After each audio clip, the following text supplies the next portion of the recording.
சென்னை சில்க்ஸின் mega summer sale. அனைவருக்கும் வணக்கங்க. இன்னைக்கு 2வது நாள் சட்டசபைக்கு சென்று விட்டு இன்னைக்கு எங்களுடைய கேப்டன் ஆலயத்திற்கு வந்திருக்கிறேன். இன்னைக்கு நமது சட்டசபையினுடைய அவைத் தலைவராக அண்ணன் ஜேசிடி பிரபாகர் அவர்கள் அன்ன போஸ்ட்ல இன்னைக்கு தேர்ந்தெடுக்கப்பட்டு இருக்கிறார். துணைத் தலைவராக ரவிக்குமார் அவர்கள் தேர்ந்தெடுக்கப்பட்டிருக்கிறார். அதுக்கான நிகழ்வுகள் இன்னைக்கு நடந்தது. நாங்கள் அனைவருமே அவைத்தலைவர் அவர்களையும் துணைத் தலைவரையும் வாழ்த்தி பேசினோம். அனைத்து சட்டமன்ற உறுப்பினர்கள், முதலமைச்சர், எதிர்க்கட்சி தலைவர், முன்னாள் முதலமைச்சர்கள், அமைச்சர் பெருமக்கள் எல்லாருமே இன்னைக்கு அவைத்தலைவரை வாழ்த்தி பேசணும். அந்த நிகழ்வு அதுதான். நாளைக்கு தனி பெரும்பான்மை அதே ஃப்ளோரில் நடக்க இருக்கிறது. அதற்கும் முதலமைச்சருக்கு வாழ்த்து சொல்லியிருக்கேன். இதுதான் இன்றைய நிகழ்வு. நீங்கள் எதுவும் கேட்கணும் இல்லை, எல்லா கடையும் மூடல. 717 கடைகள் ஸ்கூல் பக்கத்திலையும் கோவில் பக்கத்திலையும் இருக்கின்ற 717 மதுபான கடைகளை மூடப்பட்டு இருக்கிறது என்கின்ற செய்தி தமிழக மக்கள் அனைவருக்குமே ஒரு இனிப்பான செய்தி, வரவேற்கக்கூடிய செய்தி, போற்றுதலுக்குரிய செய்தி. ஆனால் இன்னைக்கு இன்னும் ஆயிரக்கணக்கான டாஸ்மாக்குகள் தமிழ்நாடு முழுக்க இருக்கிறது.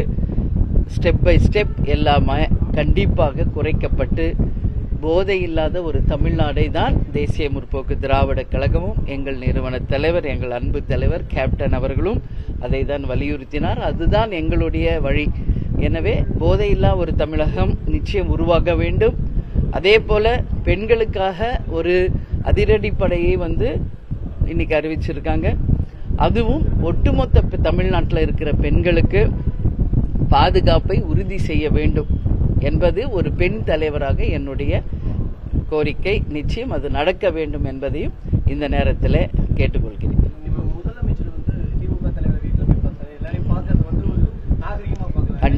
கண்டிப்பாக இது வரவேற்கக்கூடிய ஒரு விஷயம். அரசியல் மாண்பு, அரசியல் நாகரிகம். எதிர்கட்சிகளை அவையில் கருத்துகளில் தான் எதிரெதிராக நம்ம விவாதிக்க முடியும். யாருக்காக? தமிழ்நாட்டுக்காக, மக்களுக்காக.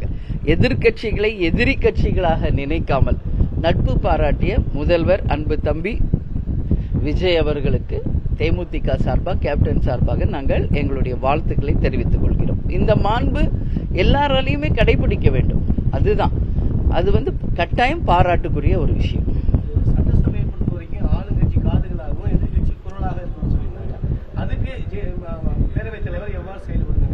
நான் இன்னைக்கு நான் இன்னைக்கு என்னுடைய உரையிலேயே தெளிவாக நான் பதிய வச்சுட்டு வந்திருக்கேன். ஆணாக இருந்தாலும் அவைக்கு அன்னையாக இருந்து சரிசமமாக ஆளும் கட்சிக்கும் எதிர்கட்சிக்கும் நீங்கள் உரிய உரிமையை தர வேண்டும் என்று என்னுடைய கருத்தை நான் ஆழமாக பதிய வைத்திருக்கிறேன். அதே போல கேப்டன் அவர்கள் இருந்தபோது சொன்னது போல நேரலையிலே தமிழ்நாட்டில், அதுவும் சட்டசபையில் நடக்கின்ற நிகழ்வுகள் தமிழகம் முழுவதுமே நேரலையில் ஒளிபரப்ப வேண்டும் என்ற கேப்டனின் கனவு கோரிக்கையும் நாம் இன்னைக்கு பதிய வச்சிருக்கிற. வெறும் ஆளுங்கட்சி பக்கம் மட்டும் கேமராவை வைக்காம சட்டசபை முழுக்க என்ன அவையில் நடக்கிறதோ அதை நேரலையில் தமிழ்நாடு மக்கள் அனைவரும் அறியும் வகையில கட்டாயம் அவைத்தலைவர் செய்யணும்னு சொல்லி நான் கேட்டிருக்கேன். ஏன் அந்த கோரிக்கை கேப்டன் வச்சாரு, ஏன் அதையே நான் வழிமொழிகிறேன் என்றால், இன்னைக்கு சட்டசபை என்பது தமிழக மக்களின் வரி பணத்தால் நடத்தப்படுவது.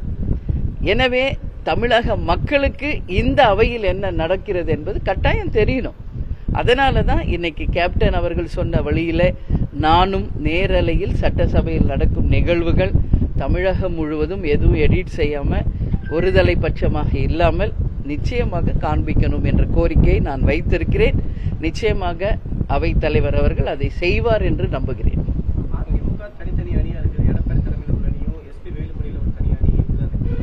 அவங்க உட்கட்சி பிரச்சனை, அதை பற்றி நான் அதிகமாக கருத்து கூற விரும்பவில்லை.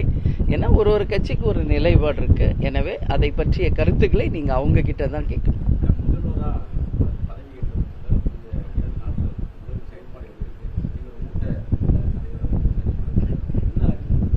இல்ல, அறிவுறுத்தல ஒன்றும் யாருக்கு தேவையில்லை. எல்லாருக்கும் எல்லாம் தெரிஞ்சதுதான்.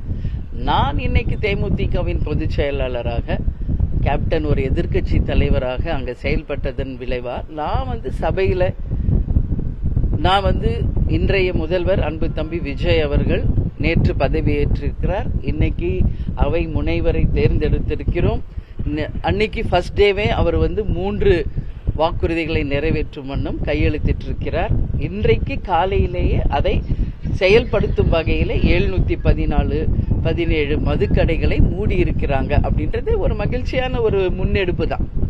ஸோ டைம் கொடுக்கணும். கேப்டன் எப்பவுமே சொல்வாருங்க, ஒரு புது ஆட்சி வந்துச்சுன்னா நம்ம வந்து ஒரு டைம் கொடுக்கணும் அவங்களுக்கு. அதனால நேற்று தான் பதவி ஏற்றாரு. இன்னைக்கு செகண்ட் டே. இன்னைக்கு ஒரு நல்ல ஒரு விஷயத்தை காலையிலேயே மக்களுக்கு கொடுத்துருக்காரு. மதுபான கடைகளை மூடியது. இது போன்று ஒவ்வொரு விஷயமும் இனி முன்னெடுப்பவை அத்தனையுமே தமிழ்நாட்டுக்கும் தமிழக மக்களுக்கும் பயனளிக்கக்கூடியதாக அனைவருக்கும் ஒரு சமமான ஆட்சியா இருக்கணும்னு சொல்லி நான் கேட்டுக்கிறேன்.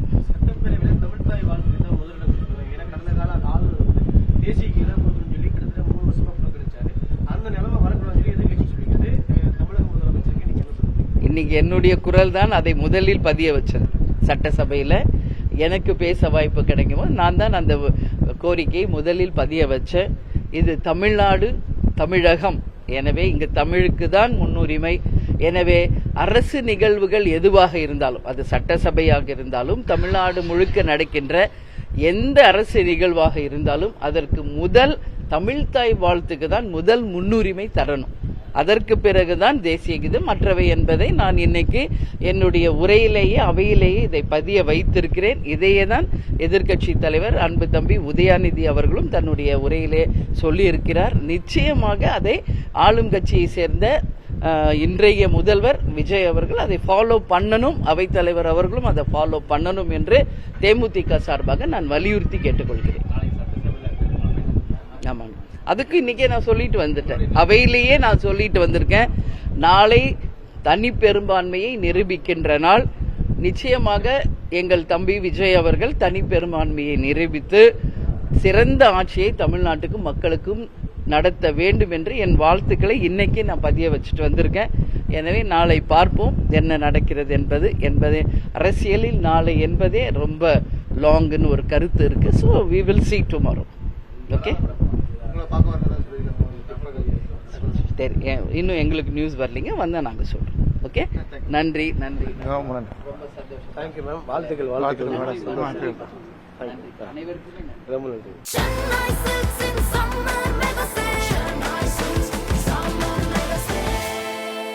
The Chennai Silks in Mega Summer Sale.